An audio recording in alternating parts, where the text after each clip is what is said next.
I have zero time or patience for excuses. I have zero patience or time for excuse makers. Interesting story. I was on my world building mastermind coaching Wednesday call 2 weeks ago. And I was noticing I have a deadline before every mastermind. My world builders, they're on every second Wednesday. And like all great coaches, I give homework. I give homework to elite top 5% men. All great coaches always have homework. I don't care if you're a tennis coach, marketing coach, math coach, geography coach, business coach, life coach. All the great top 1% coaches and teachers and mentors give homework. The best piano teachers, the best chess teachers, the best ping pong teachers all give homework. So I give my world builders every 2 weeks, every second Wednesday, we train for 2 hours and 15 minutes. 2 hours and 15 minutes, Michael, on a digital Zoom call. I wish it was longer. I'm not in the business of trying to teach goldfish and mosquitoes. I'm in the business of teaching serious men how to elevate their marriage, their marketing, their money, their wealth, their relationship with their kids. I'm in the business of world building. The thing about world building is it's not easy, it's simple, and it's hard. It's simple and it's difficult, but it requires homework. It requires grit. It requires stick-to-itiveness. It requires work ethic. It requires integrity and character. So I demand homework being done. So I noticed when I was on my call 2 Wednesdays ago, I asked Leanne, I said, where is the rest of the homework? I said, only 50, 60% of the homework is here, and I'm ready to get on the training. And she said, well, that's all that we received. Well, if you want to get on yours relentless's bad side, if you want to see the other side of Michael McLean as a coach, as a father, as an entrepreneur, as a consultant, just disrespect my time by not doing your homework. So I said, okay, so we have 40% of these men just decided to phone it in for the 2 weeks. They decided to mail it in. They decided to public school it, where the teacher gives homework, but they don't show up with it done. See, that's not how things operate in Sir MJM's world. When I give homework, it's done. And I put accountability on a pillar. I put accountability on a pillar in my own home. I put accountability on a pillar in my own life. I hold myself 100% responsible for every result in my world. Accountability to me is as important as anything else under the sun. So I got on the training on the Wednesday, and I did a little bit of coaching with the guys. Everybody was on there. And then I started reviewing the PowerPoint slides of the homework that was supposed to be completed. And I showed the completed homework. I gave a few attaboys for the guys that had completed their homework. Winners aren't losers, and things like that. And then I got to the men that hadn't bothered, had mailed it in, excuse makers, non-serious students. And I just told them clear as kind. If I do not receive your homework from this week, which was due a few days ago, do not bother coming on any future trainings. We're about three and a half months into a 12-month mastermind. These men have invested $10,000 each. No payment plans, no guarantees, no warranties. They're all in. When you write a check for $10,000 to build a world, you're all in. So I said to them very clear as kind, I don't pull any punches. I don't try to sugarcoat anything. My job is to provide accountability. My job is not for these men to like me. My job is to be effective. My job is not to be popular. My job is to be effective. My job is to help them win. My job is to be clear, and clear as kind. So I laid it out on the line. I said to the men, those men who did not do their homework after today's training, do not attend any future trainings until you've done the in arrears homework, the homework that's owing, plus this week's homework. See, that's the thing when you take days off. If you take a day off from going to the gym, you take a day off from walking, you take a day off from marketing your company, you take a day off from reading, you take a day off from eating foods that make you younger. When you take a day off, then you're immediately faced with a 2x day the next day. Really, admittedly, the reason that I write every day, I read every day, and I walk every day is because I don't have the willpower or the desire to double it up the next day. See, that's the thing about missing. I talk about my Jerry Seinfeld calendar about, if you miss a day, you can get right back on the wagon the next day. So if you're 14-0 and you miss a day, well, you can get back on the wagon the next day at 14-1 and away you go. But that's not how I live my life. That's what I can teach, but that's not anywhere near close to the way I live my life. I have no days off. And if a day off happens, I purposely punish myself. I purposely make myself sick to my own stomach. And that's what champions do. That's what winners do. I've never met any exception to the rule. Losing makes me sick to my stomach. And I cannot live with losing. I'm motivated to win just like you. I'm motivated to win like the guy on the corner begging for change. I'm motivated like the man who's never worked a day in his life. Sure, I'd love to be rich. Sure, I'd love to win. Sure, I'd like to be fit.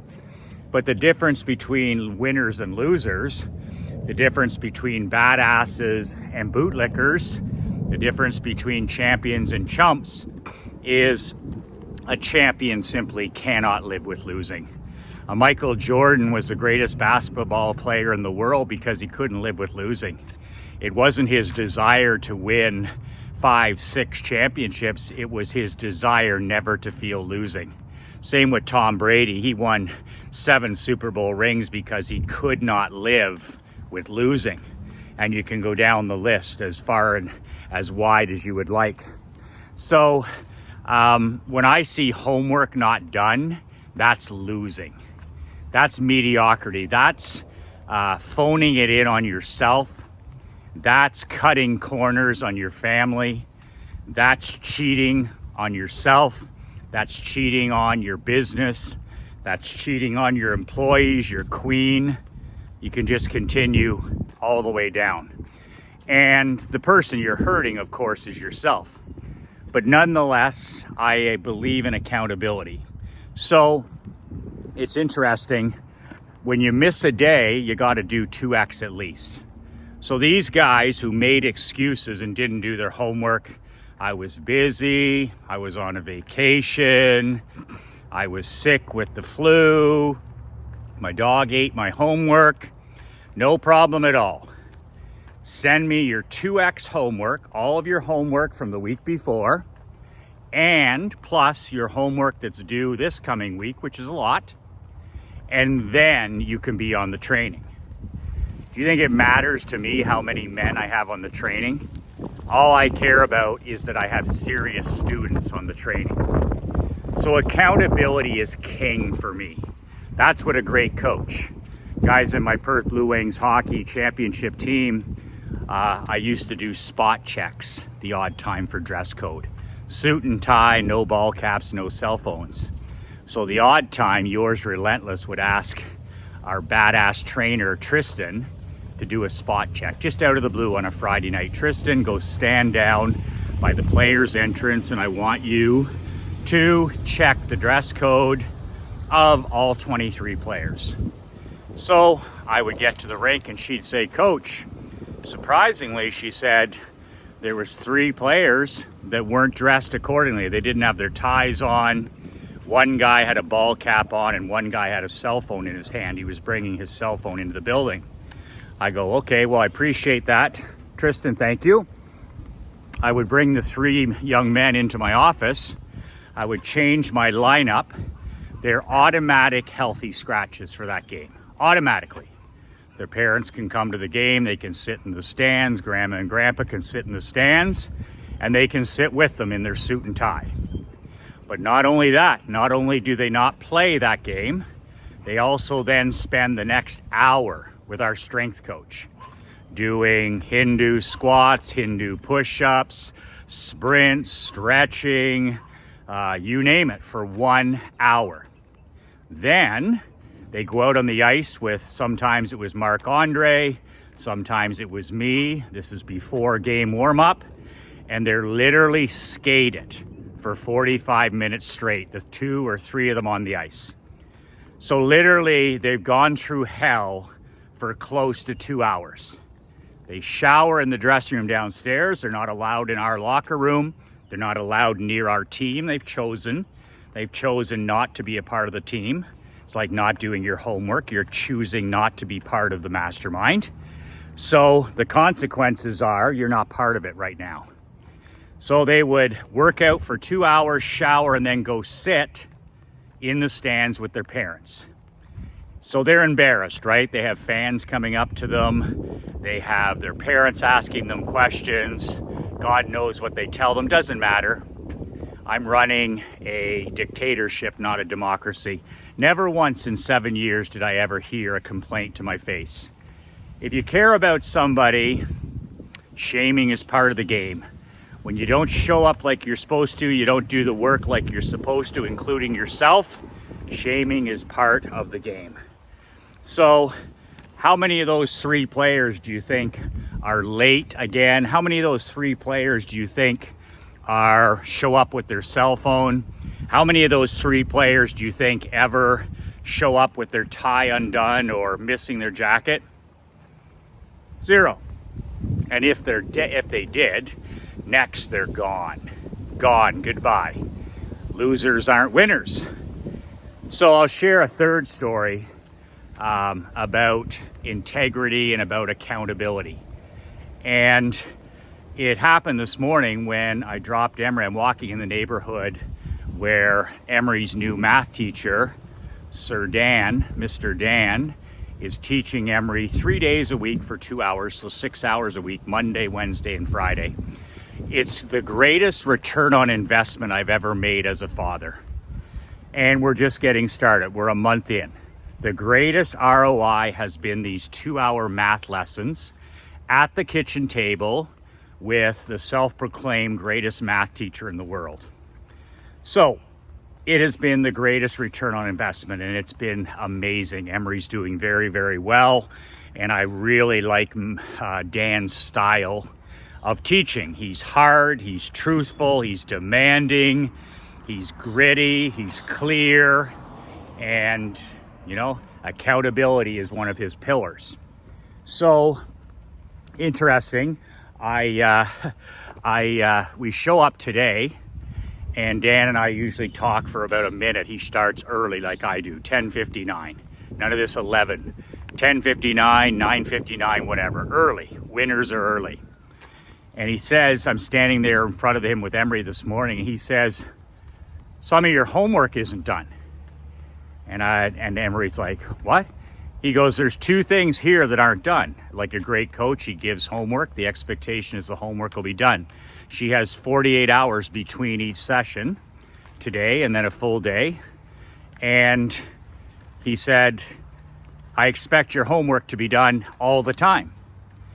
And Emery made the mistake. It's a great teaching point. Well, I wasn't feeling good yesterday, and because she was sick, and I didn't know how to do this one. So he pointed to the piece of paper. He said, you didn't know how to do it. He said, you didn't even try. You didn't even try. There was nothing marked down on the paper. 100% right. And then he turned and said, I'm not interested in your excuses. I'm not interested in your excuses. Now you have to understand how Krista and I have raised our daughter. My daughter is as far from a cupcake or a snowflake as you can imagine. She's coachable and she has thick skin. She's not afraid when people tell her to do something. She's not afraid to be coached. She doesn't shrink up and melt like a snowflake when somebody talks to her or tells her to smarten up. So she's got mental toughness and she has some grit. And she turned and she said, yes, sir. That was her response. I'm not interested in your mistakes. I expect your homework to be done. Complete it, no exceptions. Yes, sir. That's the response you're looking for from your kids, from your employees, from yourself. Yes, sir, it'll be done. So it's amazing because he also turned to me and said, you need to be monitoring this. So I'm accountable too. She's 10 years old. I'm accountable for getting her on track. We have it all on the dry erase board at home. But yesterday, I'm responsible for not keeping her on track when she was homesick. And she was homesick with a cold. You can still do math with a cold. You can still walk the dog with a cold. You can still make your bed with a cold. You can still do the dishes when you have a cold. So we did all those things, but we didn't do all the math homework. Now, I think that this is the greatest return on investment, as I said, I've ever made in my daughter's future. Math means you're a problem solver. You can't be an entrepreneur unless you're a problem solver. What does Elon Musk do all day besides promote himself? Solves problems. What did Thomas Edison do all day besides promote himself? Solve problems. Anybody who's a top entrepreneur, all they do is solve problems. Steve Jobs, promote himself and solve problems. Gene Simmons, promote yourself and solve problems. So it's going to give her a stacked deck and an unfair advantage. It's like loading the deck. It's like putting an extra man on the field, being able to solve problems. And as much as I love this return on investment, I think that corrections and holding her accountable like he just did are just as valuable as the math itself. I've always said I would pay $1 million for my son or daughter to play for Nick Saban. $1 million. It wouldn't be about the football or the national championships. It would be about being in that culture with that coach with those standards for 4 or 5 years. I've always said I would pay $1 million for my son or daughter to pay for Coach Krzyzewski at Duke. It's not about basketball. It's not about the education. It's about being in the championship culture with that demanding coach. And you can go down the long list. The Bill Belichick's, the Bobby Knights. What you do is the gravy. It's the experience of being around that culture, those standards. Do you think those guys tolerate homework not being done? Do you think those guys tolerate gym sessions being skipped? Do you think those guys tolerate players breaking curfew? It's all about standards. We are what we tolerate. And those guys are outstanding, legendary coaches because they tolerated nothing but excellence. They allowed nothing into their teams that wasn't outstanding. So I look at today as a huge win, even though a lot of cupcake parents would be like, oh, my kid got in shit, or he raised his voice, which he didn't, but he corrected her and she's such a coachable kid, that's not gonna happen again. And it's the same for my world builders. Clear is kind. The reason that I demand that guys do their homework is because I fucking well care. I give a shit.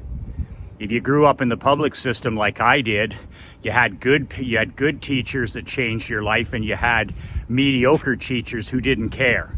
What's the difference between an outstanding teacher and a mediocre teacher? The difference is level of care. Level of care. They cared that you were there. They cared when you were away. They cared about what you were learning. They cared about you getting your homework done. Well, it's the same in Masterminds. It's the same in coaching business. It's the same as coaching math. He gives a care. He gives a care. And Kristen and I have burned the boats, and we've gone all in on this math. We've pulled Emery out of the private school system here because they don't teach anything. So this is a huge time. I bring her every second day, and I work here at the house when she's doing her math, and it's thousands and thousands and thousands of dollars, and it's worth every penny of time and money. But this is the gravy. The math is the gravy. Playing hockey is the gravy. Learning marketing is the gravy. It's the lessons we learn: accountability, character, integrity. Those are the lessons, and that's what Emery learned this morning, is just another reminder that this isn't acceptable. And like Dan said, and I agree the same way, if I tolerate no homework being done, that's an inch. The next week, it's a foot. The next week, it's a yard. The next week, it's a mile. And that's how things, when you tolerate them in your world, how things spin out of control. Well, your math isn't done one day. That becomes 2 days. You tolerate it, that becomes 3 days. You tolerate it, it becomes normal behavior. You don't show up with a suit and tie, dressed, ready to perform. That 1 time becomes 2 times, between 5 times becomes normal behavior. We don't get what we deserve, and we don't get what we earn in life. We get what we tolerate. The difference between a winner's life and a loser's life is what they tolerate and what they won't tolerate. Like Marc-Andre always says, he loves that teaching. We're not our highest dreams. We're not our highest aspirations. We're our lowest standards. So I love when coaches like that have high standards. I love when I have high standards, because that's essentially what people are paying for. The rest of it's gravy, but it's that accountability that makes a difference. So it all goes back to how coachable you are, what are your personal standards, and can you live with losing? And this was a perfect example. 3 stories I just told of being sick to your stomach when you come up short. Not doing your homework is losing. That should make you sick to your stomach. Not having your math homework should make you sick to your stomach. It's embarrassing. Not showing up prepared and dressed and fully present to do a job, whether it's a webinar or a hockey game or a sales appointment, that's losing. That should make you sick to your stomach. So that's it. We're getting down to the last couple of days here that my $155 million swipe file is on sale. You can get it at badassswipefile.com. It's $9.97, which is the lowest price I ever offer at, and it's on for 1 or 2 more days. I'm not exactly certain. badassswipefile.com, or you can email Leanne. Her email is below, leanne@badassmillionaire.com. That is it for today. 4 words. The great Matt Fury, 4 words. Kick ass, take names. And 2 words that have changed my life and will change yours. Be relentless.